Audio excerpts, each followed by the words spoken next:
Hello, Sandberg Algebra students. This is a lesson on factoring quadratic trinomials when a is equal to 1. Now, if you remember multiplying binomials, such as x plus 3 times x minus 4, when we multiply, we multiply the first two terms, we get x squared, then the x and negative 4 give us negative 4x, plus 3x, and then your minus 12. Now what happens is when we combine like terms, we basically get this quadratic trinomial. And notice there's no number in front of x. When we see that, then imaginary number is 1. Well, if we wanted to go from x squared minus x minus 12 to x plus 3 times x minus 4, what could we do? Well, basically what we do is we find the numbers, and notice these two last terms have to multiply to give you that negative 12, and these two middle terms, right, come from negative 4x plus 3x, which means we have to find the numbers that multiply to give us negative 12 and add up to this negative 1. Okay, so anytime we factor a quadratic trinomial when the imaginary number 1, alright, is in front. Okay, so how do we do this?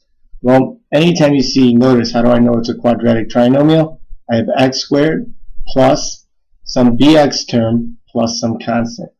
Okay, as soon as I see a quadratic trinomial, I basically look to find the numbers that multiply to give me the constant, which is 48, and then add up to give me that middle term, b, which is 14. Now there are many numbers that multiply to give you 48 and add up to 14, but kind of quickly do it in your head and ask yourself, what's the most common factors? 8 times 6.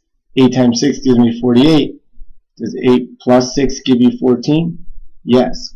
Once you find the factors, these here, basically you know, in order to get your quadratic trinomial back, x has to be the first term in each of these, because x times x will give you x squared. The second term in each one would be your factor.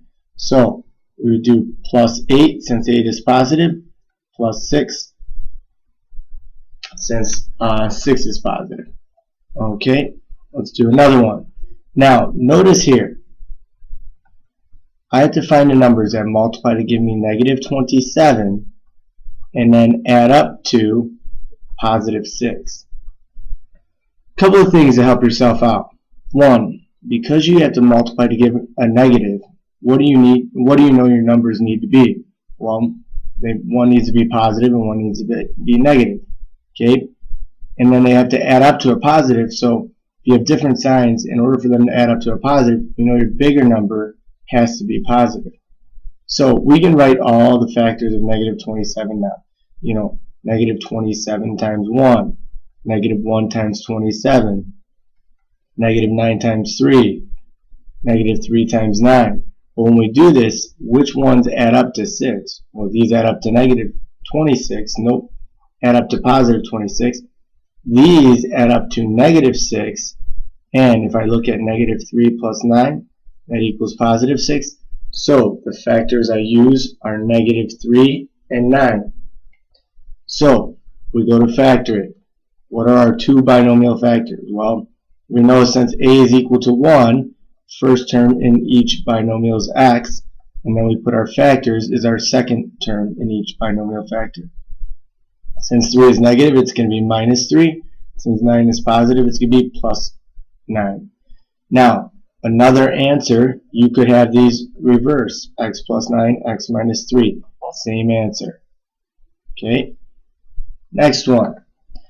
Again, a is 1, so we find the numbers that multiply to give us negative 30, that add up to that middle term, negative 7. Well, what numbers multiply to give us negative 30 and add up to negative 7?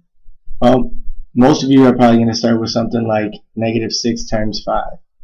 Alright, but if you add those together, you get negative 1. These cannot work. Okay, and remember, our signs have to be different because we're multiplying to get a negative, and our bigger number has to be negative. So what other numbers multiply to give us negative 30? Well, let's try 3 times negative 10. That gives us negative 30. And then when we add them, basically 3 minus 10 is negative 7. Does that work? Yes, it does. Therefore, 3 and 10 are the factors that work. So when we go to factor, what's the first term in each of our binomial factors? X. And then we put our other factors in. Since 3 is positive, we add it. Since 10 is negative, we subtract it.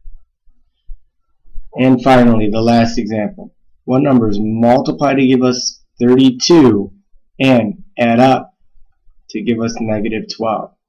Well, 32, your factors are 16 and 2, 8 and 4, 32 and 1.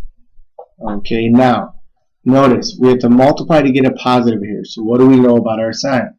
Well, they have to be the same.